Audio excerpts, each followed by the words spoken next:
Okay, hi, John and Elizabeth. I am here interviewing John Allen Simon and Elizabeth Karr of Discovery Pictures, who have just who have restored Out of the Blue, the Dennis Hopper movie, which has been a cult classic since the 1980s. And it is getting a US theatrical run at the Metrograph in New York City.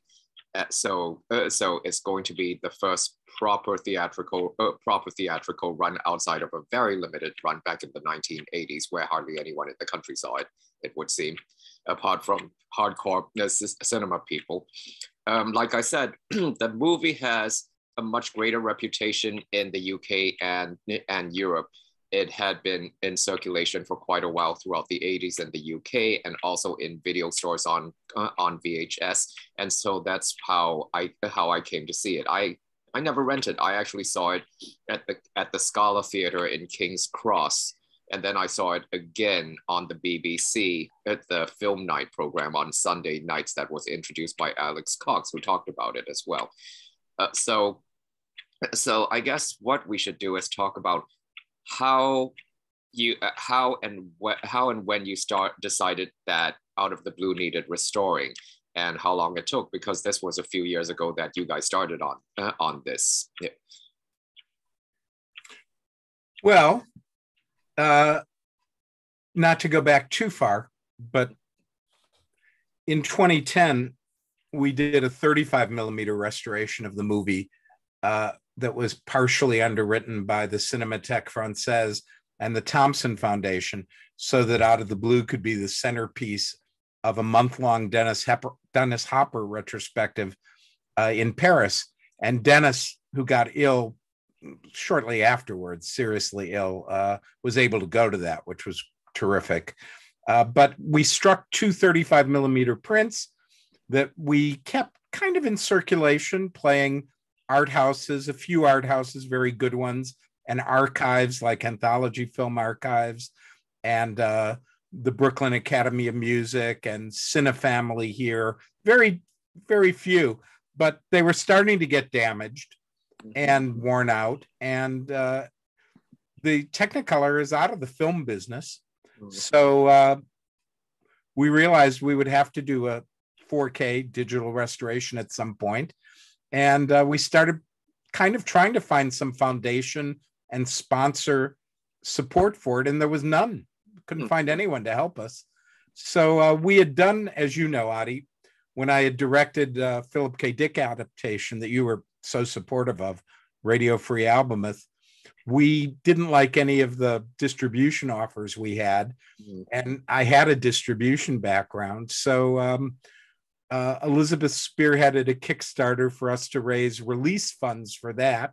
And we thought, well, let's do that again. We'd had a lot of success with it with Radio Free Albemuth, the Philip K. Dick project, and created kind of a core of supporters of the movie and the project that was very useful. And so we did that on Out of the Blue, and Elizabeth spearheaded that, and lots of good things happened as a result, including raising some funds towards the restoration and re-release. Right. The money that we raised on Kickstarter was only a fraction of what the restoration and the theatrical re-release is costing us. But what is so important and crucial about it is that it built this community of other folks, like-minded people like us who appreciated Dennis Hopper and or Out of the Blue, or Linda Manns and Sharon Farrell. So it was a community that would help us spread the word and the message, and about that we wanted to re-release this film, preserve it, and introduce it to new audiences. And on that, we've recently spoken to people who had never seen the film before, who were blown away by it. And today is the official opening in France in theaters.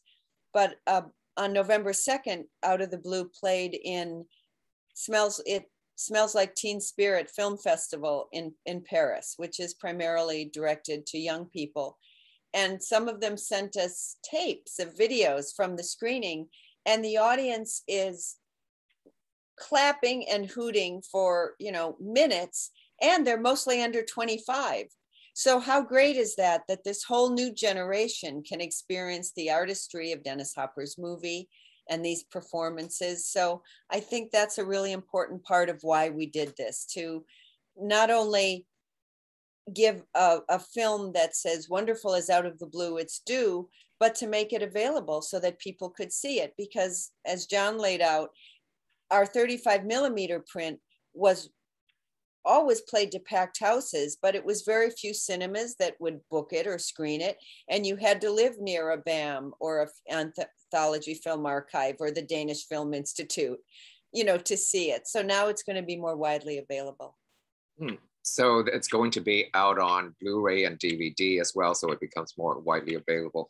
It also kind of points to something that Alex Cox said in the 1980s, which is that it's one of the seminal punk movies. It makes sense that young people, teenagers and 20-somethings would gravitate towards this movie if they found out about it. And I've been thinking a lot about film culture and cinema culture now, because now with the internet, presumably you can find out about anything. Virtually all knowledge is on the internet, apart from a few instances where people deliberately kept it off the internet. But it also feels like a free-for-all. We have Netflix that went off and restored Orson Welles' movie and then did a major documentary on him.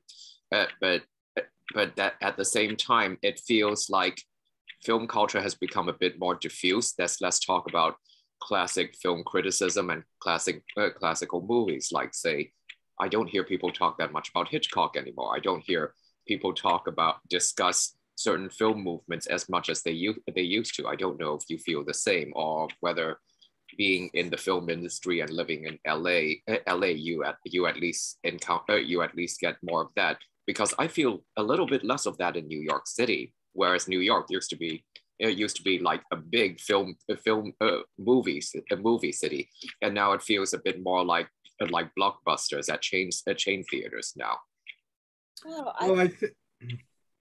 I find that sad and distressing. I haven't had that same feeling because I live with, you know, a cinephile and somebody who knows so much, you know, as is almost a human IMDb in terms of film culture and knowledge and history, and is always introducing me to these incredible noir films I didn't know. And you know, Hitchcock is amazing. So how can we not be talking about Hitchcock? So maybe we're finding ourselves in that circle. And even in social media, those are the people I follow who, you know, appreciate and comment on classic films. But John, what do you think about what? I agree that it's more diffuse right now, and there's so much noise. It's really hard for independent artists or people who are doing a restoration like us to get seen and heard. Yeah. Well, I think, you know, it's never been easier to make a movie. Mm-hmm. I mean, it's just amazing, you know, what I can do on my iPhone 12. Mm-hmm.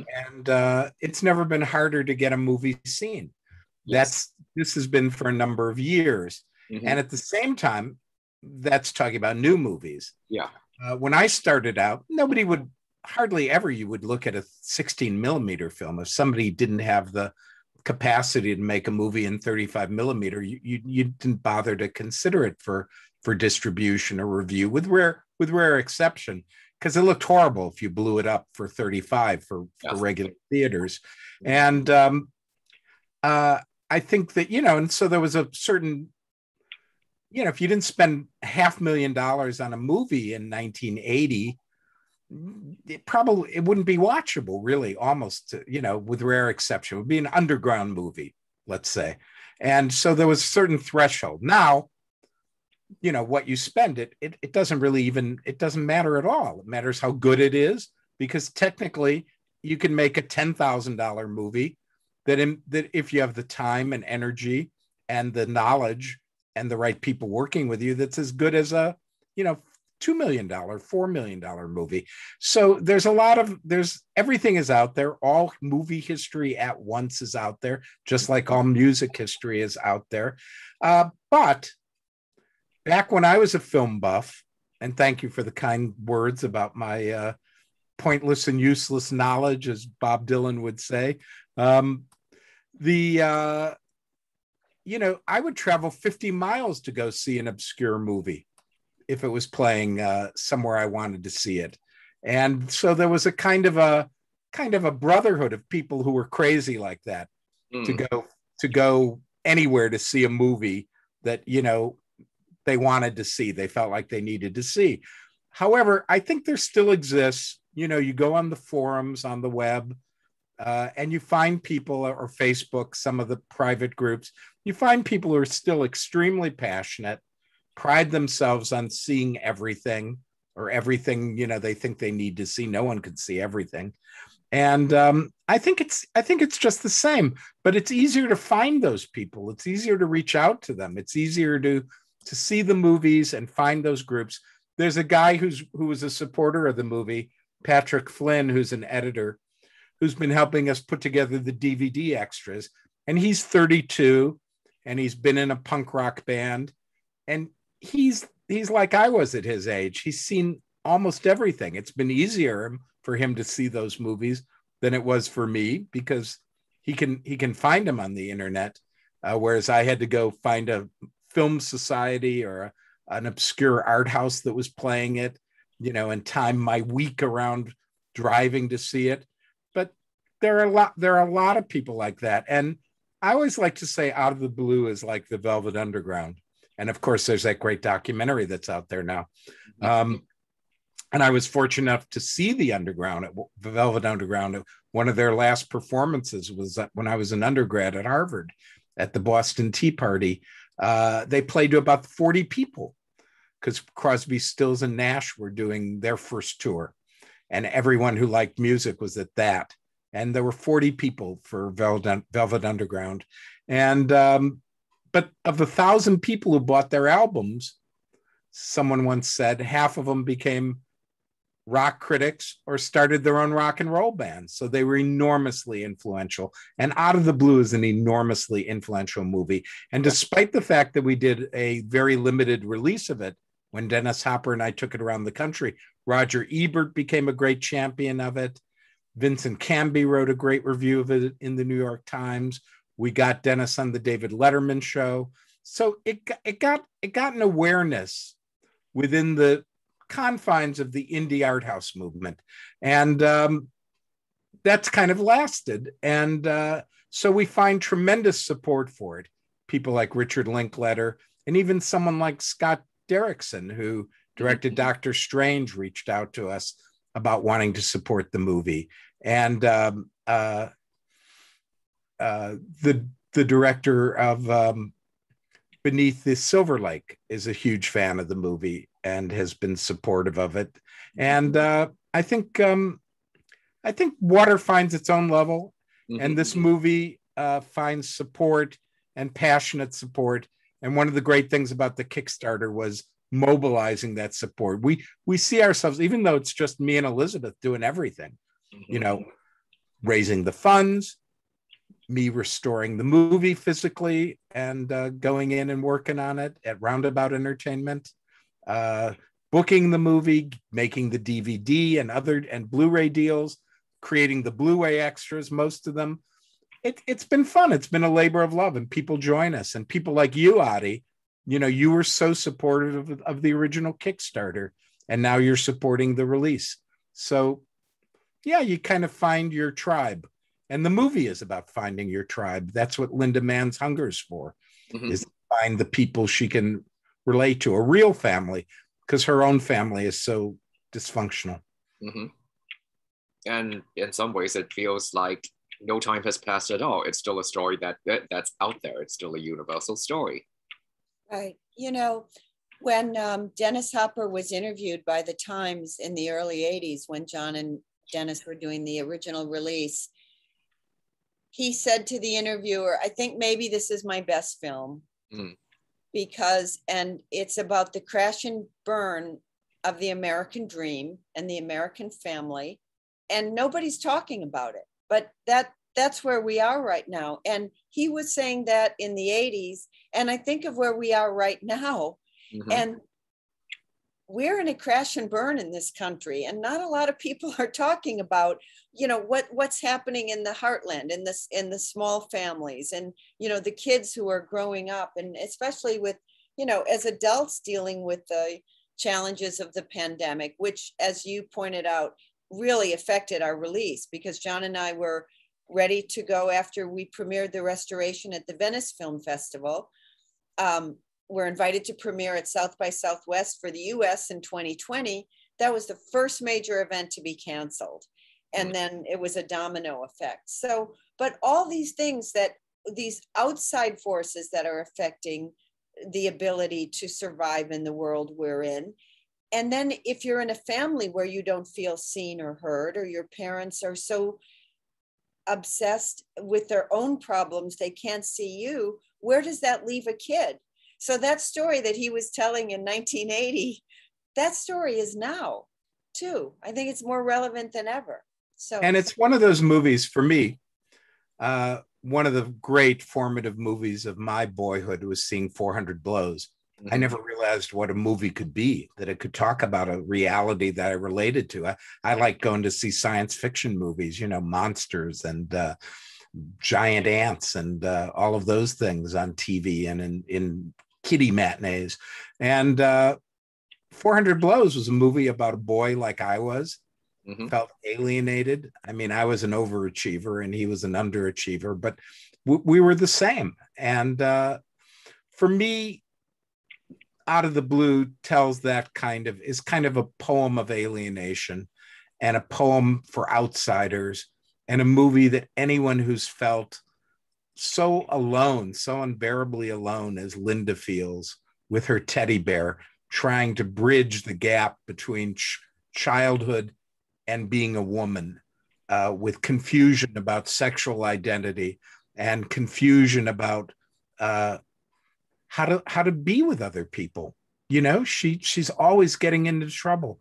It's not irrelevant that this is a movie that represents a 10-year buildup of frustration to express himself as a filmmaker, from a guy who was in Rebel Without a Cause with James Dean, who directed and wrote with his collaborators Easy Rider, and spans all of these different movements and all of these different generations of filmmakers and artists. Dennis was an extraordinary man. I was very pleased to be his friend, especially during this time. And he taught me so much about filmmaking and just so much about being in the world. He was just always fun to be with. I discovered a 40-minute tape the other day of an interview, I'll put it in air quotes, that I started out to do with him. They started playing characters, and it ended up just being two guys talking about books and movies and gossiping about Hollywood. And it just, made me cry, really, truthfully, because I'd forgotten just how cool it was to hang out with Dennis Hopper. We would, back when we were in LA, even after the movie was released, he'd call me up, come to this party with me, so-and-so is going to be at it, you're going to want to meet him. And he just couldn't have been more generous as a human being and as a friend, and so enthusiastic about art. He lived for art. And it was funny because when I was a film critic in New Orleans and a hunter of record bins, cut out and used records, I found the soundtrack for American Dreamer. And in it was a quote from Dennis talking about, I don't need to make money in Hollywood. I made Easy Rider sleeping on a mattress on the floor, and I can go back to doing that if I have to. And it just reading that quote really inspired me and changed the trajectory of my life, to look at film as art and to look at myself as someone who wanted to make movies that other people would care about. Because for Dennis, he and I joked about his autobiography should be called I Never Listened to Anybody. He didn't ever listen to anybody. He danced to the beat of his own drum, and he marched to it, and nothing got in his way of creating what he wanted to create.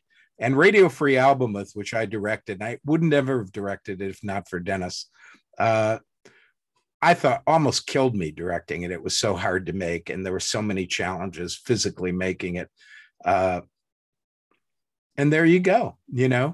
Uh, that's what it's about for us. And we wanted to get this movie out there as kind of payback for Dennis as a friend and as a tribute to Linda, who we got to spend time with right before the pandemic closings, who wanted to go on the road with us on the movie, even though it was clear her health was not in shape to do that. And the day after we had lunch with her and spent the day with her in Palmdale, she had her biopsy that proved to be, not good news, that killed her a few months later. And When there you are. It's just one of these movies that people who it connects to, they never forget it.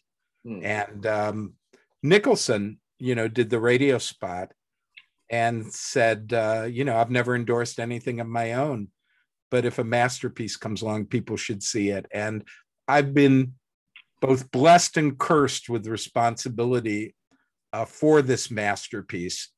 It's mostly been a blessing, but it's an obligation. Yates and Delmore Schwartz, I guess, said, in dreams begin responsibilities. And the dream of getting this movie out there and having it seen is a responsibility. And we've tried to take it seriously. And we've annoyed our Kickstarter backers, the ones who just wanted discs. Oh, why do you have to theatrically release it? What are you waiting for? Just get us our discs. No, that wasn't the mission.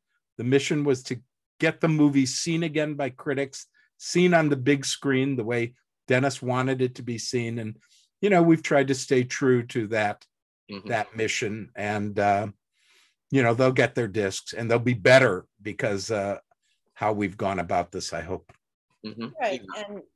And everybody has a reason for different reason for donating to a Kickstarter. I think I call it the three P's. It's either because of the people involved, the project involved, or the perks, the premium they're going to get. And for the people who just do it for a Blu-ray or a DVD, that's fine. They're supporting it. But I think most of the people came along for the ride with us on this because they too believed in the film being re-seen and restored, and even Dennis Hopper and Linda Manns being refamiliarized to an audience. I do want to tell you a quick story about Linda Manns. When John and I were visiting her and talking about South by Southwest, which she was really excited about, and we were thinking about, John and I were definitely going, and we wanted Linda to come too, but Linda told us she didn't fly. So, John and I are looking at each other and we're thinking, okay, so we're going to have to drive. That's okay. Be kind of fun, right? Road trip with Linda Manns. And then she said, yeah, we can drive, but we got to stay off the highways. So we're thinking, driving through these rural roads to go from Los Angeles to Austin, Texas. But that's who Linda was. It was like she had her way of living life. And even though she was slightly agoraphobic, when John and I would drive down, we'd take her to her favorite place to have lunch, which was a sort of a Benihana type restaurant, and they all knew her there. And we would, eat our food, and she would take most of it home because she was sort of a picky eater. But she's just such a lovely person. And she felt that CB was the closest role to her, that was the role she most identified, that she felt like was her. And I think that one of the reasons is because when Dennis took over directing, he tailored the film for Linda, for what he saw in her. That's the spark, the passion, her love of playing the drums, her authenticity. So, and she has a little shrine in her den with the Out of the Blue poster, pictures from she and Dennis at Cannes, and other memorabilia. It was a movie that was a very pivotal part of her life and an important part of her life, but also a part that was on a shelf in the corner, because her real life was being a mom to her kids and taking care of her husband, and then eventually being a grandmother. So she had a really wonderful full life. And I think many of us wish she would have done more films, but I think what she leaves us with, especially now that more people are going to be seeing Out of the Blue, it's an incredible legacy. both as an artist at work and as a person. So I'm really glad we're doing this for Linda as well as Dennis. Yeah, it also feels like when you watch the movie, even though Dennis was playing the father, but he was directing. And I always got the feeling that he really identified with her, with that character, because I started thinking about all the movies that Dennis Hopper directed, all the way to Colors, to The Hot Spot, and that thing with Jodie Foster with the two different cuts, Catch Fire and Backtrack. And they all have the same type of protagonist, including Easy Rider and the last movie, which is the main character is somebody who's sort of an outsider and extremely uncomfortable trying to find a way to fit into the world. And that's the theme for every protagonist in a Dennis Hopper movie. Even the Don Johnson character in The Hot Spot, which is a Dennis doing pulp noir. Even Sean Penn's character as a rookie cop dealing with gangs in Los Angeles. And you know, the last movie is like the ultimate Dennis Hopper outsider character as well, and the ultimate Dennis Hopper outsider movie, to the point that it nearly torpedoed his entire career for various reasons. Well, it did. He didn't direct for 10 years, and he was hired only to act on Out of the Blue when it was called CB. And I think that, you know, Dennis, every bone in his body, he was an artist, whether it was photography or painting or filmmaking or acting. He looked at the world as an artist. And it was, I think for Out of the Blue, what was great about it, you know, Dennis didn't go to college. He told me stories about he and James Dean would sit overlooking UCLA and kind of envy the kids going to college there when they were doing Rebel Without a Cause or Giant. And he was an autodidact. He was very well read. We loved talking. I loved talking about literature with him. And he'd read lots of things. But I think with the last movie, he wanted to make an artistic statement. And he was very influenced by the European New Wave. And I think it's a great movie if you've never seen a European movie, an Antonioni movie, or a Godard movie. You could think it was a great movie. But if you know the influences, I think that it's a little bit pedantic, a little bit overanalyzed and overthought. I like the movie. Don't get me wrong. I really liked the movie. But with Out of the Blue, he was making it under such limited circumstances. The movie, you know, a week's footage couldn't be used. So he had like less than 4 weeks to shoot the movie. He had 6 weeks to edit it. You know, it was completely the opposite of the experience of last movie, where after the success of Easy Rider, he was given carte blanche to do whatever he wanted to do. And I think that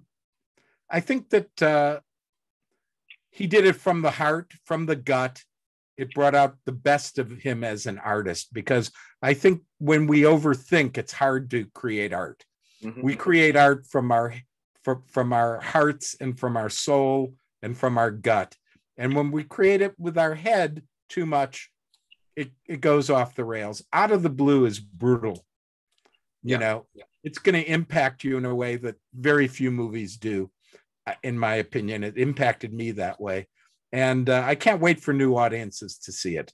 Oh yeah, it's one of his darkest movies, and it's one of the darkest movies out there. I don't know if anyone would make it now. And actually, I think it's possibly his best movie, because it's the most fully realized.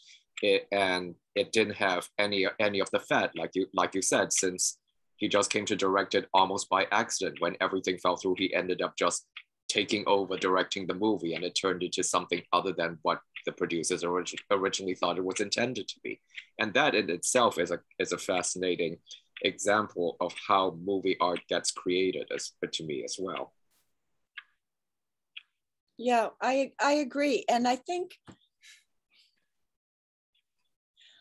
that one of the reasons why this movie is so powerful is because, like you said, it is about an outsider who's trying to fit in. And many of us, although we might try to we don't even want to admit it. We have those feelings of where do we belong? What's going on here? A lot of us aren't in the dire straits that the Linda Manns, as CB finds herself in, but we've all experienced some place where we really don't know where to turn. So we're hoping almost like someone will save us, or we'll look for, when she talks about Elvis left me, Johnny Rotten left me, I'm just going to die so I can go see them.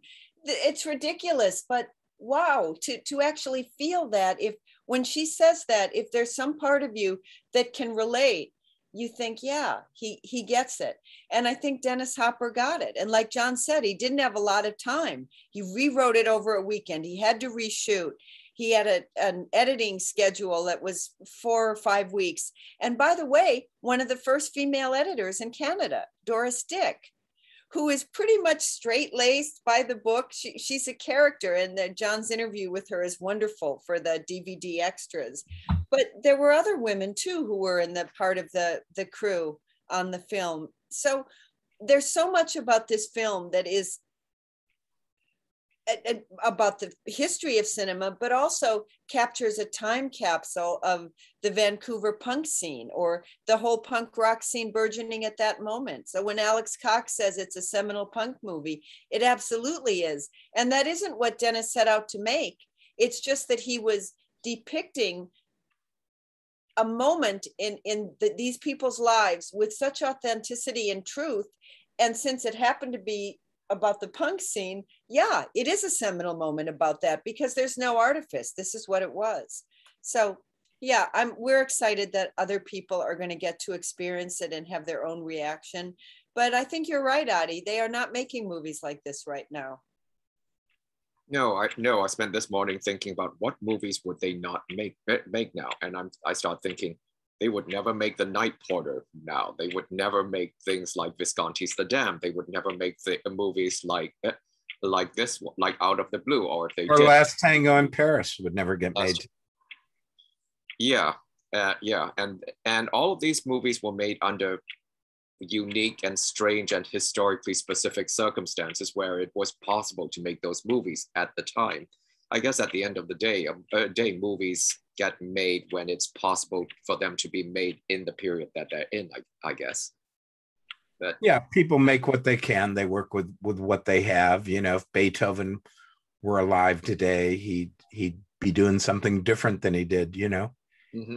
He would figure a way to make amazing music with electronics. He would unlikely do exactly what he had done, a couple of centuries ago. And look, most of the great novelists of the 19th century, the ones I'm so in love with, like Balzac and Dickens and Dostoevsky, they'd be doing, Breaking Bad and Legion and great television today, most likely, because it's exactly what it was. It was a popular art form and a serial art form in which people would, there'd be cliffhangers, they'd be making Squid Games. Mm-hmm. Yeah. I think we're coming to the end. The only thing left to talk about might be the extras on the Blu-rays, because you said there are loads of extras on the Blu-rays, which is the supplementary material and the experience of watching a movie when you buy a Blu-ray, I say. We do want to talk about that, but have we also talked about the theatrical release at the Metrograph? Let's see, I brought it up. The theatrical release at the Metrograph in downtown New York is next week. Is it the 17th? Yes, Wednesday the 17th for a 2-week theatrical run at the Metrograph. Mm-hmm. Natasha Lyonne and Chloe Sevigny, who are official presenters of the film with us. Mm-hmm. Natasha Lyonne will be there with us to introduce the film for the premiere and hopefully do some Q&As. Chloe also, when available, she's in Georgia shooting. But yeah, the restoration is so beautiful. We hope as many people as possible can see it in a cinema. And then John can speak more about this, but we're already hearing from other local cinemas and art houses, and we hope to play in at least 10, maybe 20 other cities in the US, as well as cinemas in Canada. So we will be doing a limited theatrical release, just like what Dennis Hopper and John Allen Simon did, you know, in the early 80s. Now, I'm not quite the partner Dennis Hopper was. I'm sorry to say, John, you're stuck with me. But yeah, that's what we plan on doing. So now we can talk about the DVDs and Blu-rays, which are pretty great. But we do want people to see it in cinemas as well. Oh yeah, and to see it in a pristine print, because I remember when I saw it at the Scala in London, it was already an old fading print. I think that was like 1989 or something like that, or was it slightly, or 1990? And part of the charm of seeing a movie at the Scala is that you're going to see dirt and scratches and hairs in the movie that's projected, which never happens anymore. Right. So, well, the movie, I think, reveals detail in this 4K restoration that you could never see in the 35 millimeter mm-hmm. of the movie. And I think, I know Dennis would be just thrilled with the clarity of it, Mm-hmm. and the ability to control the light a little bit, to kind of bring out what he was trying to do. I saw the movie enough times with Dennis to, have a kind of, and I did a commentary with him that was on the original DVD release that'll be on these new releases too. I did a commentary with Dennis. I'm so glad we've got that. But the disc extras are going to be great. I mean, they've been a real opportunity for me to exercise my journalism muscle again. And I think I've done over 20, including everyone connected with the movie that we could find, from the location manager to the composer, to even the original director who wrote the original script, who's never spoken about it before. Leonard Yakir will be on the US disc release. And there'll be some things on the British and French release that won't be on the US release, and some things on the US release that won't be on the others. So people who love the movie are gonna have to collect some different discs, I think. Nice. But I can say that I think they're going to be getting better as we go along, because we have more time to do more things. Right. Like I just did an interview yesterday with the location manager who was there during the time when the original writer was directing the movie, and talked about working with him, and stayed on when Dennis came on board as the director, and started from scratch. So it's a really a fascinating way to tell the history of the movie. And then the other category of disc extras that I've been working on have been those that involve people who knew Dennis personally, colleagues who worked with him, like Alex Cox, we have an interview with, and Philippe Marat, who did Mad Dog Morgan, and Julian Schnabel, who did Basquiat, and who was a lifelong friend of Dennis's. And so I think a portrait of Dennis will emerge in this also from the disc extras. And of course, each company is doing some things also to add on their own. Kayla LeJeunesse is doing an extra for the US release, which is going to be on the whole Vancouver punk scene and how where the film was shot, and going back to some of the locations. So we're looking forward to that. And so it's just great how much stuff you can pack on a DVD, a Blu-ray. And one of my, I mean, all of these are so interesting and never heard before. I did really love two interviews in particular. John talking to Sharon Farrell about the film, because I think her performance is extraordinary and out of the blue. It is Linda Mann's, a CB's movie, and that to me is on a whole other astral plane of performances and authenticity. But Sharon Farrell, man, is terrific as well. And just, talking about that time, the movie, and seeing her now. And then the other one is John's interview with Doris Dick, the editor, not only about her working with Dennis Hopper on Out of the Blue, but what it was like to come up at that time as a female film editor. So yeah, lots of very cool stuff. And the pointed sticks, I shouldn't say the pointed sticks, the group have reformed and have toured Japan in recent years, and are going to be doing some stuff in Canada. They did a lengthy interview with me talking about the punk scene and about working with Dennis and meeting Linda. That's just great. They're really smart, interesting guys who were in the punk scene. And yeah, I've just had a great time doing this. It's just been, not making any money for us, the company, but I'm a writer, so not writing is what I do most. And this has been a great excuse for not writing. Mm-hmm. And Elizabeth, you're muted. Yeah, I think one of the other things about Out of the Blue is that Dennis had some uncanny sense to be there or to find what was happening at a time, at the beginning of the graffiti art world and hanging out in New York and that painting world, being in Vancouver with the burgeoning punk scene and thinking this is kind of interesting. He just had a way of finding, finding things, finding them interested. He was so insatiably curious, which John has talked a lot to me about their conversations. He wanted to know about everything. And as much as he may not have listened to other people when it came to making his films, John has told me he's never seen a better listener in terms of when they'd be on the road and a waitress would want to talk, or just some guy on the street or somebody who had come to see the movie. Dennis Hopper would look them in the eyes and listen intently. And to my mind, that is what makes a good actor. I think the best actors are the best listeners. And but it does strike me that the art world, the music world, all these things found his way into his films. And there's just something kind of wonderful and in a way happenstance, but also a sort of focused in attention to detail that he would absorb and then utilize. Just like hearing Neil Young's song on the radio, Out of the Blue. And my, hey, hey, Out of the Blue and Into the Black, and thought that's what this movie has to be about. So pretty amazing. Mm-hmm. Yeah, and with that, I think we can draw this interview to a close. All right. Thank you, Adi. So I'm stopping